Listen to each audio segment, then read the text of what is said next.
जहां एक तरफ आकाश आनंद ने नगीना पहुंचने के बाद चंद्रशेखर आजाद का बिना नाम लिए उन पर जमकर निशाना साधा, तो दूसरी तरफ चंद्रशेखर आजाद का यह दावा है कि बसपा ने इस बार नगीना सीट से जिस प्रत्याशी को टिकट दिया है, ऐसे में बसपा की सुप्रीमो मायावती चंद्रशेखर की ही मदद कर रही हैं। जी हां, ये बड़ा उन्होंने खुलासा किया है। इसके पीछे की वजह क्या है?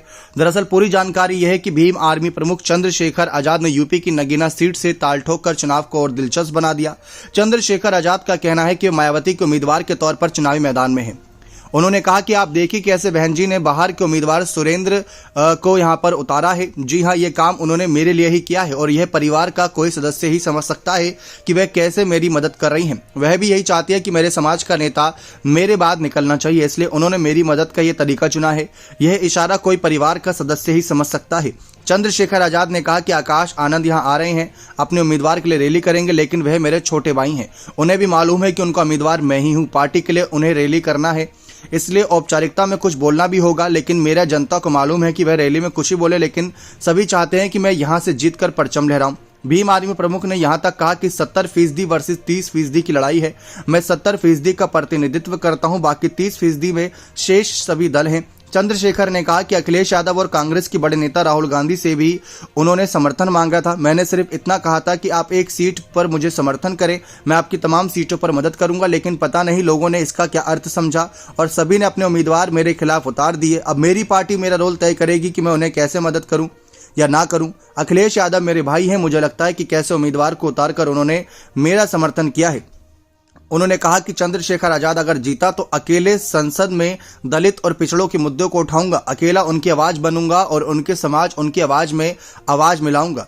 जयंत चौधरी को लेकर चंद्रशेखर ने कहा कि कुछ तो मजबूरियां रही होंगी बीजेपी के साथ जाने को लेकर, जयंत ही बेहतर बता सकते हैं, इस बारे में मैं कुछ ज्यादा नहीं कह सकता।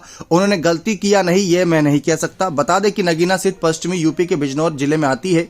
यहां से सपा ने पूर्व जज मनोज कुमार, बसपा ने सुरेंद्र को उतारा है, तो बीजेपी ने ओम कुमार को चुनावी मैदान में उतारा है।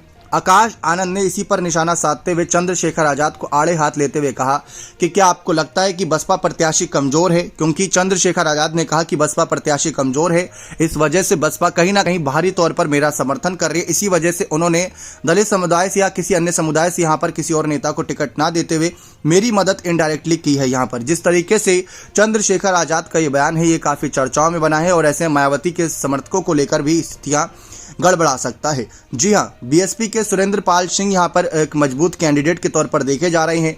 बहुजन समाज पार्टी के लिए सीट इसलिए भी खास हो जाती है क्योंकि पिछली बार जो 10 सीटें बसपा ने जीती थी, उनमें से एक नगीना सीट भी थी जिसमें से गिरीश चंद्रा ने जीत दर्ज की थी। गिरीश चंद्रा का भले ही टिकट रिपीट नहीं किया, लेकिन उनको अन्य किसी सीट से उम्मीदवार उतारा गया है। चंद्रशेखर आजाद पर अखिलेश यादव ने तमाम निशाने साधे, तो वहीं आकाश आनंद ने भी खुलकर कहा कि चंद्रशेखर आजाद को यह भ्रम है कि हमारा कैंडिडेट कमजोर है। चंद्रशेखर आजाद को लेकर आकाश आनंद ने यह तक कहा कि उनको कहीं ना कहीं इंडिया दल वालों से मदद की उम्मीद थी, लेकिन उनको किसी ने मदद नहीं की। अब वो बेचारे अकेले अकेले घूम रहे हैं। उनको इस बात का भी डर है कि कहीं उनकी जमानत जब्त ना हो जाए। तो चंद्रशेखर आजाद पर जिस तरीके से आकाश ने निशाना साधा, इससे एक बात तो साबित होती है कि कहीं ना कहीं चंद्रशेखर आजाद का यह बयान आकाश ने झुठला दिया है। लेकिन इसके बावजूद चंद्रशेखर को कॉन्फिडेंस है कि मायावती उनकी बाहरी तौर पर समर्थन कर रहे हैं, इसलिए उन्होंने इस बार बाहरी प्रत्याशी को यहां से टिकट दिया है। बने रहे चैनल के साथ। बहुत बहुत धन्यवाद।